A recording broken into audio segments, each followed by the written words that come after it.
எனக்கு இந்த tennis elbow problem இடது பக்கம் வந்துருந்துச்சு சில வருடங்களுக்கு முன்னாடி. இப்போ மறுபடியும் அந்த பெயின் ஸ்டார்ட் ஆயிருக்கு. என்ன ரீசன்ஸ், என்ன மிஸ்டேக் பண்ண எனக்கு தெரியல.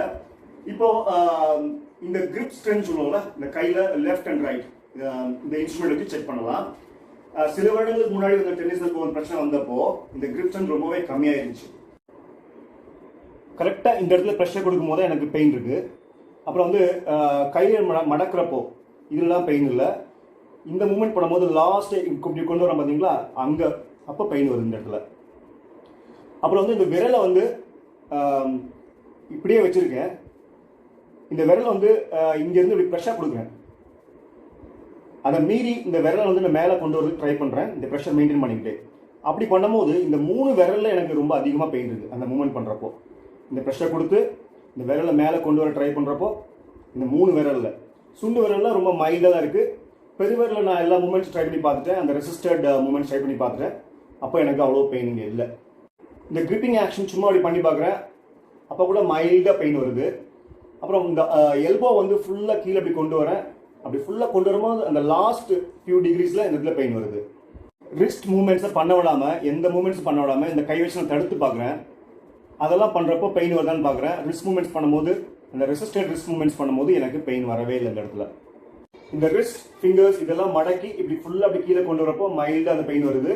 அந்த எல்போவை நான் ஃபுல்லாக கீழே இறக்குறப்போ பெயின் இருக்குது. இப்போ இந்த டைனமோமீட்டர், இந்த கிரிப் ஸ்ட்ரென்த் மெஷர்மெண்ட் டூலை வச்சு ரைட் லெஃப்ட்ல எவ்வளவு கிரிப் ஸ்ட்ரென்த் இருக்குன்னு பார்க்கலாம். என்னோட ஆர்ம் வந்து ஃபுல்லா ஸ்ட்ரைட்டா வச்சுட்டு ரைட் சைடுல செக் பண்றேன், எவ்வளவு கிரிப் ஸ்ட்ரென்த் இருக்குன்னு பாக்குறேன். அந்த வேல்யூ பாருங்க.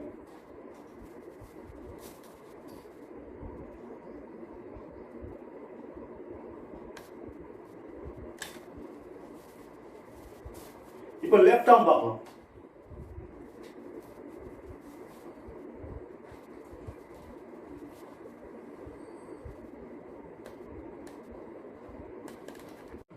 இப்போ கையில எதுவுமே இல்லை, சும்மா இந்த கிரிப்பிங் ஆக்ஷன் பண்றேன். அப்போ கூட அந்த இடத்துல பெயின் இருக்கு. இப்போ ஒரு 10 கிலோ வெயிட்டை நான் கிரிப் பண்றேன், இப்பயும் பெயின் இருக்குது. இது வந்து நம்ம வந்து லிஃப்ட் பண்ண முடியுமா பாக்குறேன். இப்போ நான் பெயின் இருக்கு, ஆனால் என்னால் லிஃப்ட் பண்ண முடியுது. இந்த மூமெண்ட்ல ரொம்ப சிவியரா பெயின் இருக்கு. ஆக்சுவலா மூட்டுல தசைகள்ல ஏதாவது பிரச்சனை வந்துச்சுன்னா ஆரம்ப காலத்திலே வலி இருந்தாலும் கூட கொஞ்சம் கொஞ்சமா உடற்பயிற்சி ஆரம்பிச்சிடணும். இல்லைன்னா அந்த மூட்டுகள்ல சரி செய்யவே முடியாத பிரச்சனைகள் உருவாகலாம். நான் வந்து இந்த பிரச்சனை, இந்த லெஃப்ட் சைட் டென்னிஸ் எல்போ வந்தப்போ ஆரம்ப கட்டத்திலே மூவ்மெண்ட்ஸ் எல்லாம் பண்ணாலும் கூட சின்ன டிஃபெக்ட் அப்படி ஓட்டிகிட்டே இருக்கு. இப்போ என்னுடைய ரைட் சைடு எல்போ நான் பெண்ட் பண்றேன், என்னால இவ்வளவு தூரம் போக முடியுது. இப்போ லெஃப்ட் சைடு பாருங்க, இங்கே பிளாக் ஆயிடுச்சு. ஸோ இதுக்கு மேலே நான் வந்து ப்ரெஷர் கொடுத்தாதான் கொஞ்சமாச்சும் போகும். இப்போ இது என்ன பிரச்சனைனா, என் கை வந்து மேலே அப்படி கொண்டு போகணும், தலையை கொண்டு போகணும் அப்படின்னா இந்த எல்போ மூவ்மெண்ட் ஃபுல்லாக இல்லாதனால என் ஷோல்டரை நான் மூவ் பண்ணி ஆகணும்.